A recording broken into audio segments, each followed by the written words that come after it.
Mga kababayan, ito na ang pinakahihintay na sandali ng official weigh-in para sa heavyweight clash sa pagitan ni Alex Powhatan Pereira at Ciryl Gane.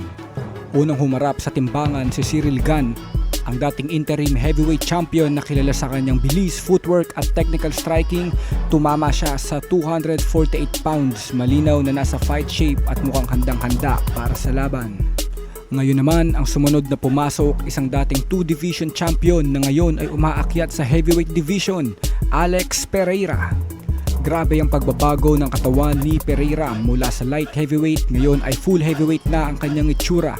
Tumama siya sa 251 pounds, mas mabigat pa kay Gane ng ilang pounds lamang. Isang maliit pero makabuluhang advantage sa physical na aspeto. Parehong pasok ang dalawa sa limit, parehong kumpiyansa pero malinaw ang tensyon sa pagitan ng dalawa. Si Gane technical skills at mabilis, si Pereira malupit na knockout power at momentum mula sa kanyang rise sa UFC. Ang tanong ngayon, makakayanan ba ni Ciryl Gane ang power at pressure ni Pereira o tuloy ang gagawa ng kasaysayan si Powhatan bilang unang 3 division champion sa UFC?